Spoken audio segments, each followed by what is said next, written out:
മുമ്പൊക്കെയും പ്രവാസിയായാൽ പിന്നെ കല്യാണത്തിന് തടസ്സമില്ല പൊന്നെ.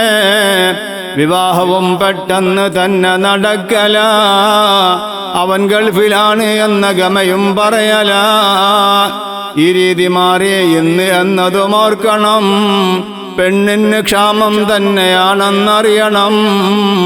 പെണ്ണുണ്ട് നാട്ടിൽ എങ്കിലും അവരൊക്കെയും പഠനത്തിലാണ് എന്നതാണ് കാഴ്ചയും. വർഷങ്ങളായി നടക്കുന്നതാണ് ആലോചന. പലരോടുമായി ഉണർത്തുന്നതാണ് അഭ്യർത്ഥന. ലീവിന് നാട്ടിൽ വന്നു പെണ്ണന്വേഷണം നടത്തുന്നു, റെഡിയായില്ല വലിയ പരീക്ഷണം. ലീവും കഴിഞ്ഞ് തിരിച്ചു പോകാൻ സമയമായി. പെണ്ണില്ല പെരിച്ചായില്ല വയസ്സും കൂടുതലായി. ഈ രീതിയിൽ ധാരാളമുണ്ട് പ്രവാസികൾ, കൂടാതെ നാട്ടിലുമുണ്ട് അറയുവാക്കൾ. വിവാഹവും നടക്കാതെ നിരവധി പേരാ, ഓരോരോ നാട്ടിലുമുള്ളതും ഒരു നേരാ. അല്ലാഹു ജല്ല ജലാലവൻ അവർക്കൊക്കെയും ഖൈറായ ഇണകളെ നൽകിടട്ടെ നന്മയും. നടക്കേണ്ടതാ നടത്തേണ്ടതാ സമയത്തിന്, കല്യാണവും എന്നുള്ളതാ ബറക്കത്തിന്. പഠനത്തിൽ ഇന്ന് മുന്നിലാ പെൺകുട്ടികൾ, കുഗ്രാമമിൽ പോലും ഇതാണ് കാഴ്ചകൾ. കാര്യം ഇതാണ് എങ്കിലും ഒരു പുഞ്ചിരി, ലഭിച്ചാലുടൻ ചാടുന്നു നിരവധി സുന്ദരി. നമുക്കുള്ള ചുറ്റും ഉണ്ട് കഴുകന്മാര്, അവർ ചുറ്റി ചുറ്റി നടക്കലും ഒരു നേര്. മാതാപിതാക്കളെയും വെറുപ്പിച്ചാണ് ഒളിച്ചോട്ടം എന്നുള്ളതും നേരാണ്. അത് പിന്നെ കഷ്ടം കയറില കാണുന്നതും, പഠിക്കില്ല ഉൾക്കൊള്ളില്ല സത്യം തന്നിതും. സാമ്പത്തികം പച്ച പിടിച്ചതുമില്ല, ദാമ്പത്യവും അതുപോലെ റാഹത്തല്ല. വർഷങ്ങളോ ഒരു 40 നിന്നാലും പ്രയാസിയാണ് പ്രവാസി എന്നാൽ പോലും.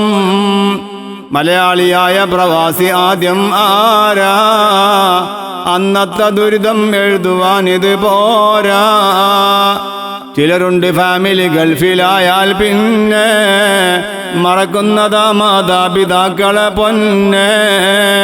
അവരൊന്ന് കാണാനുള്ള മോഹം ഇല്ല, വന്നൊന്ന് പോകാൻ ടൈം തീരെയുമില്ല. മാതാപിതാക്കൾ എത്ര കഷ്ടപ്പെട്ടതാ, നമുക്കൊക്കെ വേണ്ടിയിട്ട് അവര് ദുഃഖം തിന്നതാ. മതവിദ്യ വേണ്ടതുപോലെ മക്കൾക്കൊക്കെയും പഠിപ്പിക്കണേ, കൂടാതെ ഭൗതിക വിദ്യയും. ശ്രദ്ധിച്ചു മക്കളെ ഭൗതികത്തിൽ മാത്രമായി, അതിലൊക്കെ പ്ലസാണ് നല്ല മിടുക്കരായി. മയ്യത്ത് നിസ്കാരം അവർക്കറിയില്ല, പരിശുദ്ധ ഖുർആൻ ഓതലും പതിവില്ല.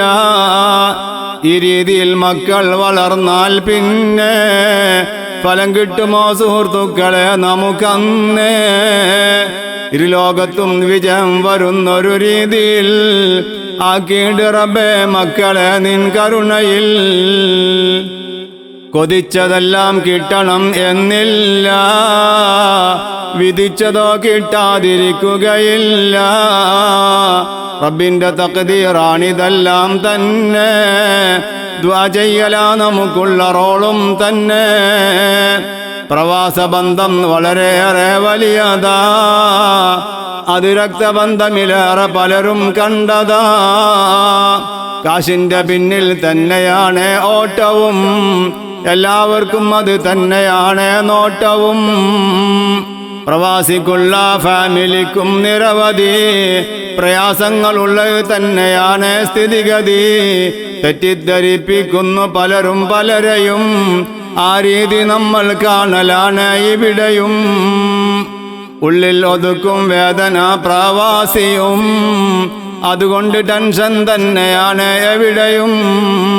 പ്രവാസ ലോകമിൽ വെച്ച് നിരവധി പേരാ മൗത്തായി പോയി എന്നതും ഒരു നേരാ. മഗ്ഫിറത്തും മർഹമത്തും ദയ്യാനേ അവർക്കൊക്കെ നീ നൽകണേ ഹന്നാനേ കുടുംബത്തിന് നീ നൽകണേ ക്ഷമകോനേ ഐശ്വര്യവും ചൊരിഞ്ഞിടണേ റഹ്മാനേ നബിക്കും സഹാബത്താലിനും ദയ്യാനേ സലാത്തും സലാമും ചൊരിയണേ ഹന്നാനേ